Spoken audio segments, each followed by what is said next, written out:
Hey y'all, this is Mike with Raider Dog Ranch. Today I wanted to review this jigsaw I picked up recently. This is a Milwaukee D-handled jigsaw. There are two different Milwaukees in the M18 lineup. They are the D-handle here and this barrel unit here. This is the D-handle that I picked up. I got it recently at the home improvement store. The package that I got did come with two 5 amp hour batteries and a charger, but we're not focused on that today. We're just going to talk about the saw. So let's get into it. This is a really versatile saw. It's got a lot of nice features to it. It's got a really good weight to it. I'd give it, I don't know, 2 or 3 pounds probably. It does have a lock switch here, which trigger locks. So if you're doing anything changing blades or anything, you want to lock the blade. Obviously you want to take the battery off, but minimally make sure you lock the trigger so that it can't go off. Let's walk around it. You got on the bottom here, they have a guard on the shoe. This is an anti-marring guard, so if you're working on delicate surfaces, you can have this on and it'll make sure it doesn't scratch up or mar the surface that you're on. If you don't like that, you can always take it off. Just snaps right into place. There is an LED light. Take the trigger guard off. There's a light here. This plastic LED light guard on the front. And this little plastic piece on the bottom is an anti-splinter guard.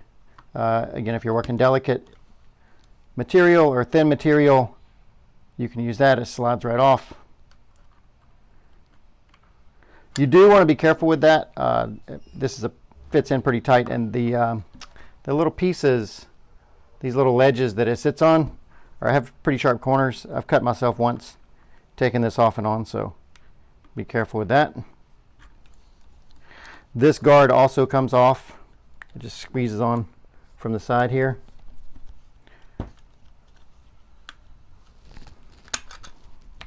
Like that. You might choose to leave that off. You've got your toolless blade release. We'll put a blade in it in 1 minute. Going over to this side, there is an oscillating adjuster. So when I put the blade in it, I'll show you that when you're on 0, your blade goes straight up and down. If you're on up to 3, it will oscillate as it goes around. I've never really used this feature. I don't particularly know how it's useful. I've done some practice cuts with it, and it turns out it really cuts faster for me on 0, even on this soft plywood, than it does on 3. What the manual says is that you should use oscillating on softer materials like plastics or wood, and 0 for harder materials like metal. It also says if you want a smoother cut, you would leave it on 0. All right, coming around to the back, this is the dust port that just presses in here in the back. Attach your dust collector to it.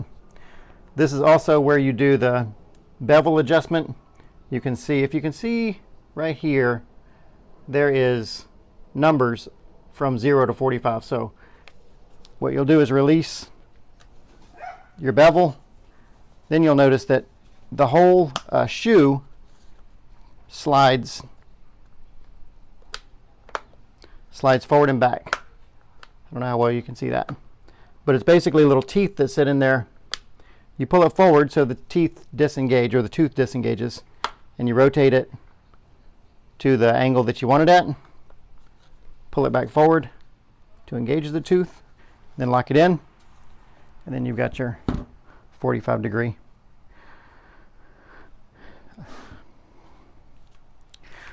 All right, we'll zero that back.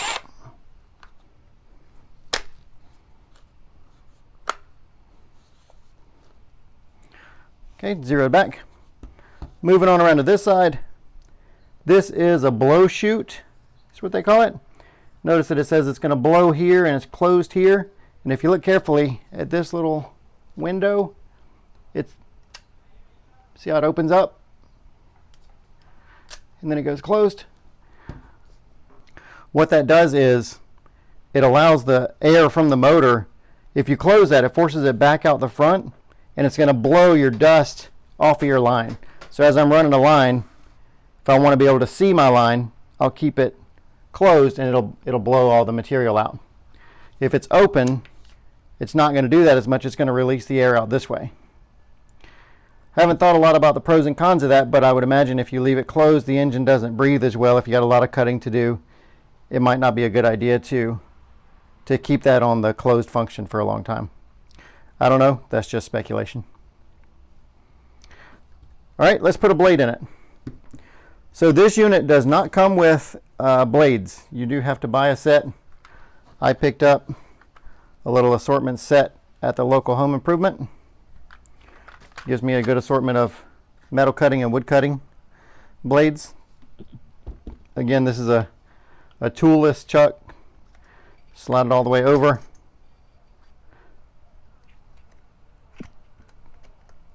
It's kind of finicky about the way it goes in there, but that's in good. Take the lock off. So I said I would show you the oscillator. If you look, let me come around the table. So you can see it's on 0 now, and watch the blade go straight up and down. So if I go to 1, you might see it moves just a little bit. I'm going to turn it a little bit like this, because hopefully you can see right in here where the wheel is. That's a little easier to see. So if I move to 2, it moves a little more. And then to 3, you get this almost like a sewing machine, stitching motion. Again, they say that's for softer materials like plastics or wood. And my experience was I probably won't ever use that, because when I used it on this sample piece of wood, it actually slowed me down. All right, so I've got a scrap of plywood here. This is like 1/4 inch plywood. It's not very big, but it's what I had. And I've got the blower setting to clear the path, I guess. I don't know what the number is, but or the verbiage is, but we'll see how it does.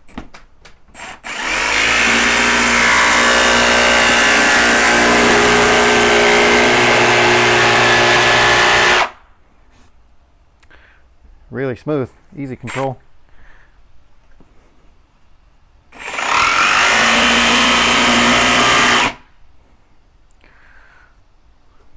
Like butter.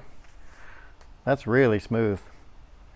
As long as you get the RPMs up before you dig into the wood. Obviously, if I start with a slow run, it's going to want to do that. All right, that's not good advice. Get it running, then hit your wood. There's a little point right here, if you can see that, a little point. See the shadow on my finger? That kind of shows you where the line is. If I were drawing a line, it would be easy to follow a line. I don't think we're going to produce enough sawdust to change that setting.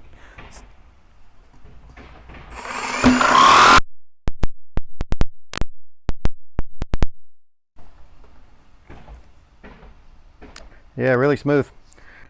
All right, hopefully you can see this. I've got just drew out a little freehand pattern here to see how well I can follow that. I think I'm clear of my table. I don't know how well you're going to be able to follow along. I don't have any professional camera crew here with me, so you're just going to have to see how well we can do with this.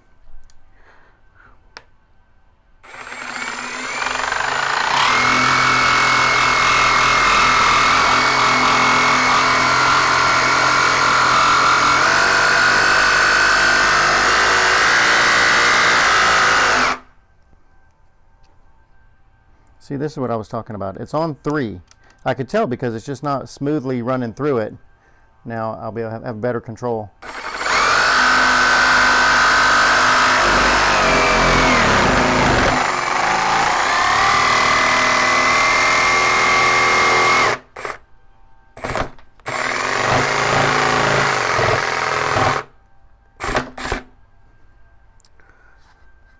Pretty good. A little, what I'm doing is trying to follow on the point here, and it's putting me a little bit out ahead of it, but that's good. You know, if with Jigsaw you're really wanting to cut outside, because you're probably not going to make a perfect cut and you'll come back and sand it.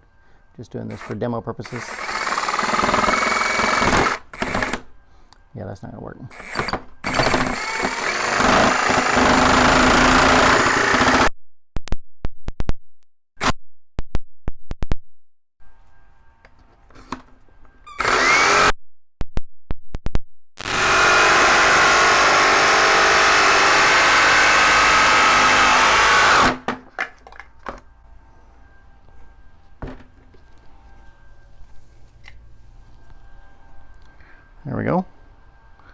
pretty terrible, but you know, for a demo, this is pretty good. This is where I'd want to be, outside of line.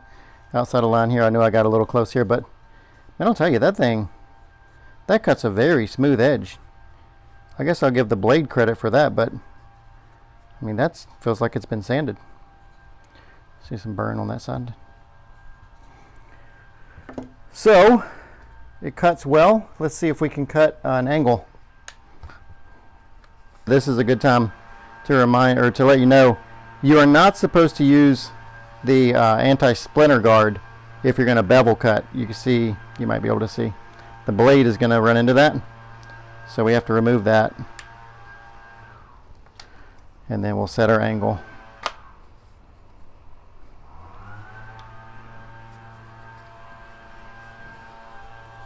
Lock down the shoe.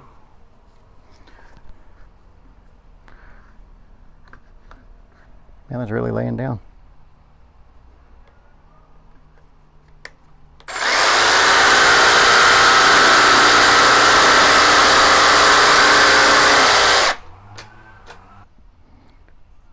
So there you go. Again, really smooth cut. I like these Diablo blades. I have not calibrated it to determine if it's really 45 degrees or not. I would argue that most of the time, I don't think most of us are using jigsaws for fine work like that, so I doubt if I'll ever do that. One thing I'm noticing as I use it here, without the dust port on the back, it's pretty easy just to let it sit on the battery so as to not have it lean against the blade. So that's kind of a nice thing. If you're not using the dust collection, might leave that off just for functionality. I'll also point out that there's a self-ejecting blade. You don't have to really touch this blade. It will throw it out on its own. It's kind of nice. Usually, if you've been using a jigsaw for any amount of time, it's a very hot blade. You don't want to grab it before you pull it out, so that's nice that it will self-eject. Yeah, I think I'm pretty happy with it. I mean, I'm never disappointed with Milwaukee tools. I think they all are top quality. This one has a lot of nice features, very easy to use, very manageable weight. This is the brushless model. So I like it a lot. I think it's going to be a good addition to my collection. I've got a few other, trying to build up my Milwaukee collection after having Rigid for several years. This is one thing that I'd like to hear from y'all if y'all have one. Why is this a rubber grip right here? It seems like it was meant to, you know, maybe, could you use it almost like the barrel grip like this? I mean, your palm or the back of your hand would push up the trigger. So I don't know if that would work or not. I'm not quite sure why that's there. Comment below if you have any idea. Also, give me some comments on what you think about it if you've had it for a while. What are the pros and cons of it? How does it compare to other jigsaws out there? I'd like to hear that. Let me know what you think about the video. If you have any tips or tricks that I didn't point out, feel free to drop those. Also, if you enjoyed the video, please drop in a like. That really helps out the channel. If you like content like this, please subscribe and hit the notification bell so that you can be notified when new videos come out. Thanks everybody for watching. We'll see y'all next time.